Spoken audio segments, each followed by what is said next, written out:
Que bueno, una imagen en sí, cuando lo trabajamos en computadoras, es representada como una matriz. En esta, dependiendo del espacio de color, que generalmente escuchamos como RGB, SMYK o escala de grises, nos va a decir el número de canales que tiene. Ahora, con esa información podemos saber, por ejemplo, cuando se trata de una imagen de bajo contraste, podemos tener ya métodos matemáticos para determinar esto. Y ahora, tal cual, los métodos de mejora de contraste, cuando detectamos ya una imagen precisamente así, con un bajo contraste, sirven para de alguna manera mejorarlo para algún análisis posterior, precisamente con técnicas de visión artificial, o en el caso de profesionales que les sirven. Por eso, como menciono aquí, de los usos que se les da son para tipos de imágenes biomédicas, aéreas, satelitales y de microscopía de electrones. Ahora, una imagen de bajo contraste, en el caso de una escala de grises, puede ser fácilmente notada cuando la mayoría de los píxeles se encuentran en un rango muy corto. Es decir, todos los colores se van a ver de cierta forma similar. Generalmente, estas se codifican en 8 bits, es decir, tienen 256 posibles valores de intensidad, lo que nos da desde negro hasta blanco. Y en el caso de color, es prácticamente lo mismo, pero cada canal va a representar el rojo, el verde o el azul de la imagen. Ahora, algunos métodos comunes que se han empleado para su mejora. Uno muy sencillo es la mejora a través de stretching, donde simplemente encontramos dónde está el mínimo y el máximo de su intensidad en luminosidad. Usando esto, usamos una transformación para que mapeamos, para que ahora el mínimo sea el 0 y el máximo pase a ser el 255. Y bueno, estos son algunos de los resultados que se obtienen. Pero como se ve, no para todos los casos funciona bien, como en el caso de la primera imagen. Otro método más común es el de ecualización de histograma, que de hecho está implementado en la mayoría de sus celulares, lo pueden encontrar cuando le dan mejora automática de imagen, es lo que hace, donde se intenta que el histograma ahora sea una distribución lineal conforme a su distribución estadística. Y aquí podemos ver que precisamente su cumulativa pasa a ser una línea recta. Sin embargo, no sirve para todos los casos. Como en el caso de la segunda imagen, se ve que está un poco exagerado el contraste ahora. Y tiene varias zonas donde ya está sobreiluminada. Ya perdió los factores de iluminación. Un método más avanzado es el de mejora de contraste por ecualización de histograma adaptativo. Para este vamos analizando región por región en lugar de intentar analizar la imagen entera y aplicamos ecualización de histograma a cada una de esas regiones. Sin embargo, el problema que presenta, aunque no se nota muy bien por la iluminación, en este caso, es que es muy sensible al ruido y también el ruido pasa a aumentarlo. Ahora, el método que proponemos va a ser uso de dos métodos básicamente. El primero es lógica difusa y el segundo clustering a través de Gaussian Mixture Models. Lo primero, la lógica difusa.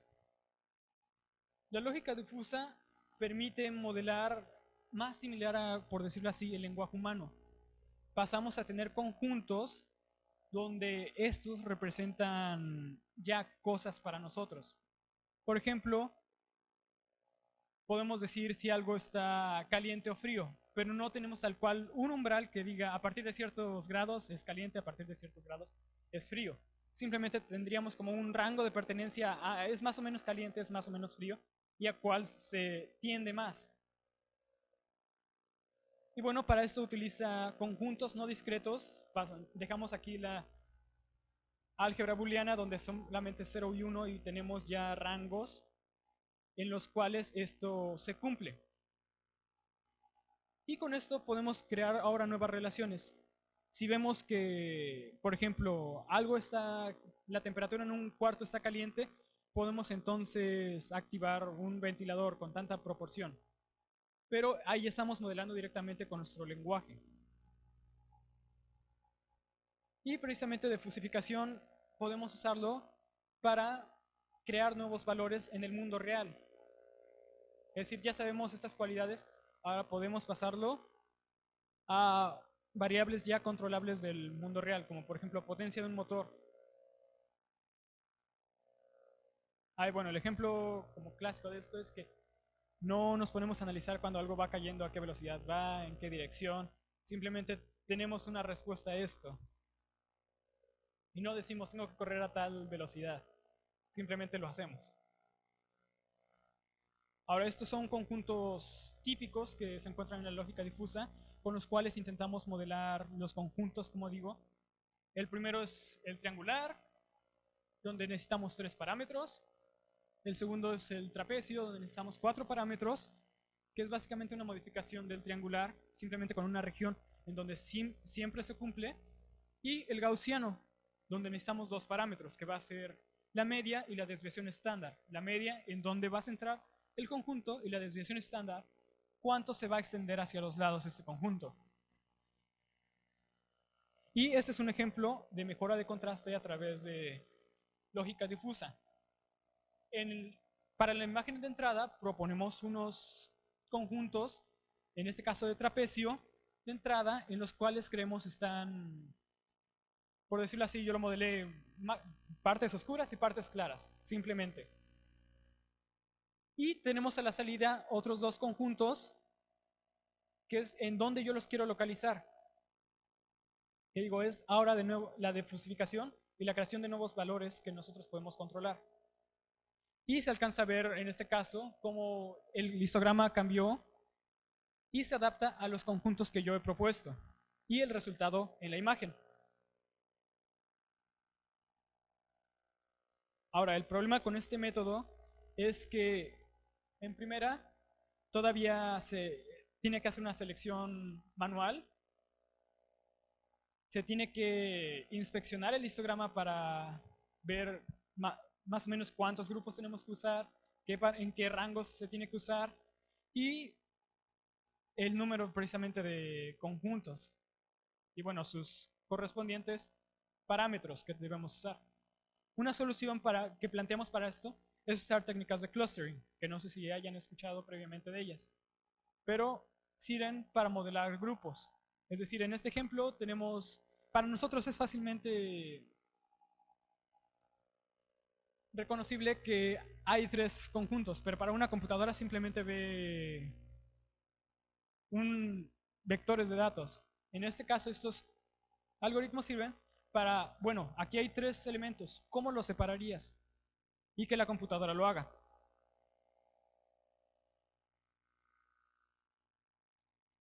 El algoritmo de clustering que se seleccionó fue el de mezclas de modelos gaussianos, en el cual es un algoritmo de machine learning no supervisado que modela un set de datos como un número k de gaussianas, donde cada una está representado con una distribución normal, con una media mu, una desviación estándar y un peso.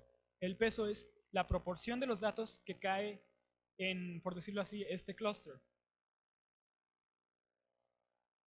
Y bueno, en este caso, para probar voy a usar una imagen que más o menos para le propuse a la computadora que encuentre 3 gaussianas y que con ellos intente modelar cómo están distribuidos los datos.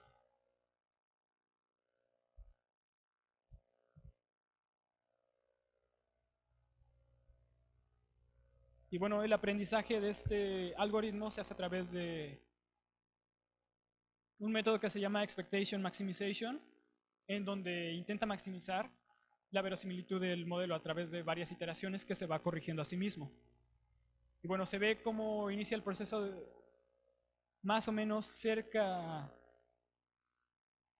de por decirlo así, cómo sería la distribución, y al final logra modelarla ya bien, ya tiene más o menos una idea de cómo están distribuidos los datos a través de, bueno, como yo digo, proponiendo 3 clusters. Y bueno, esto es precisamente cómo se ve por iteraciones y al final cómo ya se logra adaptar a la distribución que teníamos. Ahora, ya que conozco cómo están distribuidos los datos, puedo separarlos. Con esto, por decirlo así, ya tengo 3 imágenes nuevas, en donde en cada una de estas se encuentran los datos que pertenecen a ese clúster, que se alcanzan a ver entonces algunos elementos que representan las partes claras de la imagen, las partes grisáceas y las partes más oscuras.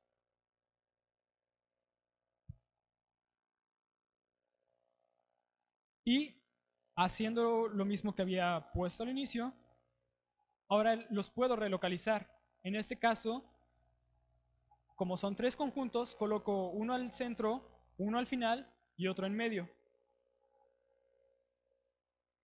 Entonces simplemente el nuevo histograma lo divido en el número de clusters. Y bueno, se alcanza a ver la imagen como ya ha resaltado ciertos detalles.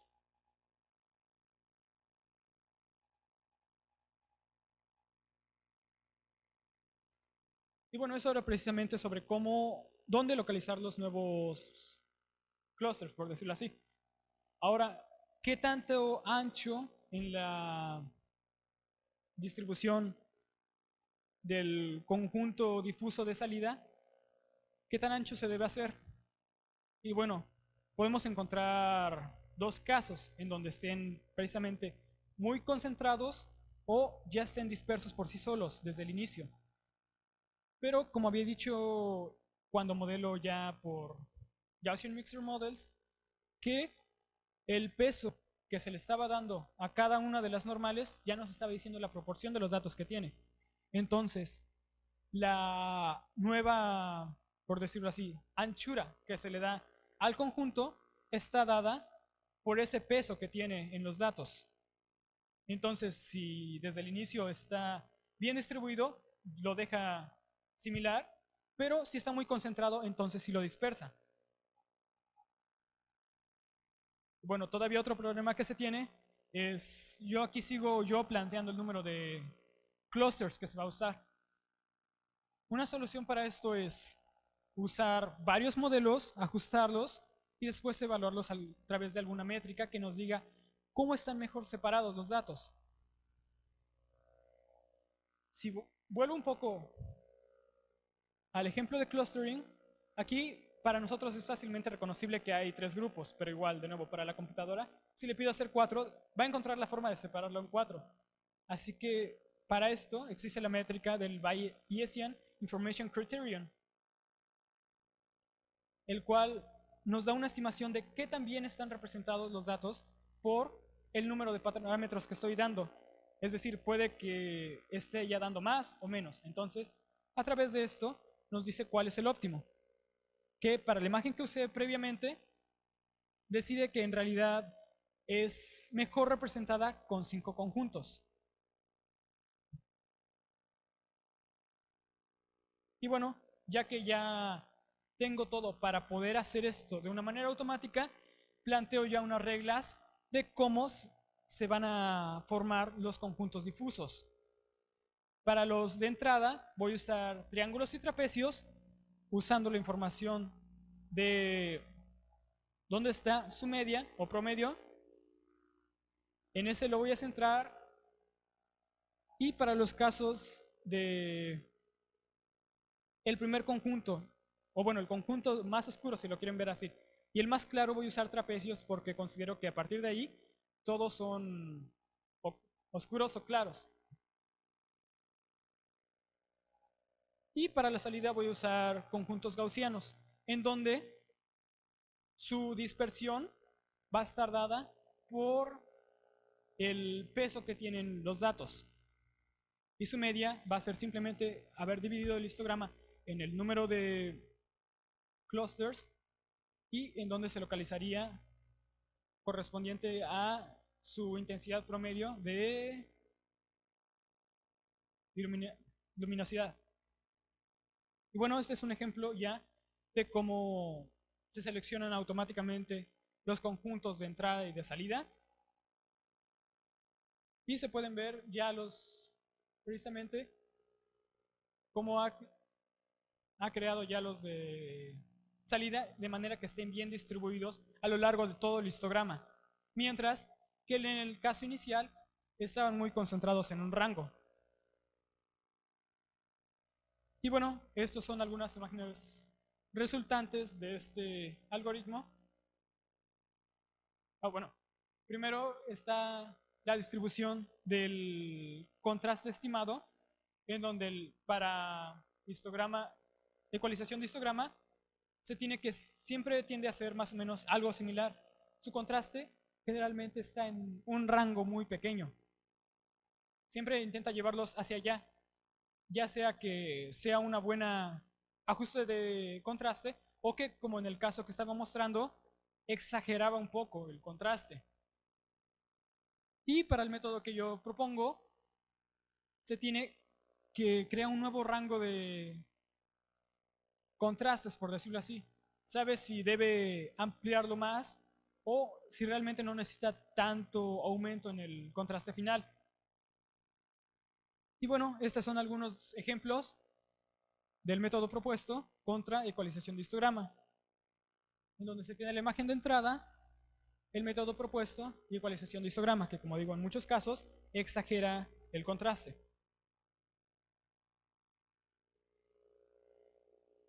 Y bueno, esta en serio es la misma imagen que estas dos. Simplemente es cómo la logra resaltar. Y que el ruido no es tan perceptible como en la de ecualización de histograma. Y bueno, para este caso igual. Y cómo llega a exagerar el ruido.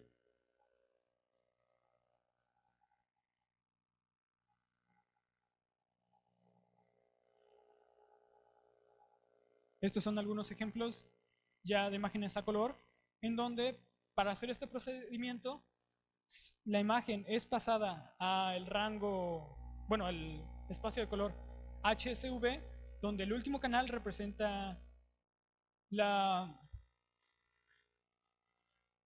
iluminancia del color, que es más o menos algo similar a la escala de grises. Entonces se aplica este procedimiento a este último canal, se sobrescribe en la imagen anterior y se vuelve a transformar a RGB. Y estos son algunos de los resultados que se obtienen.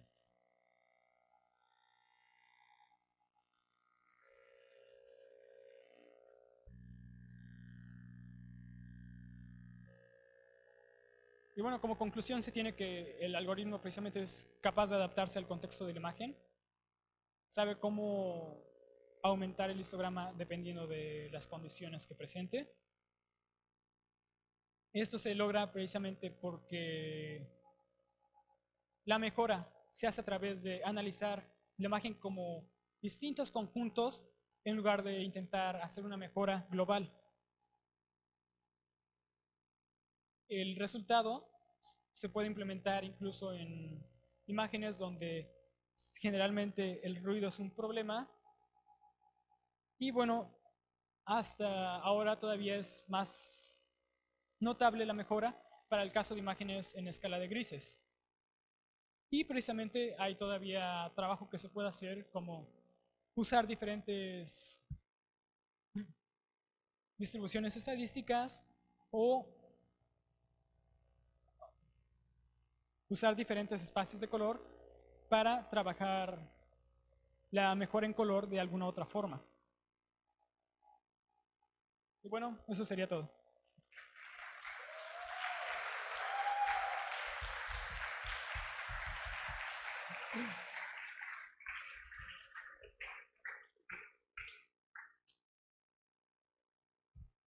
Muchas gracias.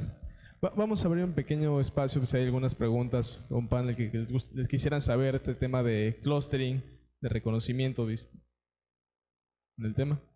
Bueno, ¿podremos platicarnos cómo se puede acercar uno a estas áreas? ¿Cómo puede aprender más? a un nivel licenciatura para conocer acerca de esto? Bueno, en parte, como había dicho el doctor Zamora, están las plataformas como Udacity o Coursera. En especial en Coursera pueden encontrar un curso bastante bueno de Machine Learning, el cual lo pueden encontrar porque le pertenece a la Universidad de Stanford, es quien propuso este curso. Y bueno, viene bien completo desde lo más básico hasta ya sistemas de recomendación, por ejemplo, que es algo en lo cual se hace uso actualmente de clustering.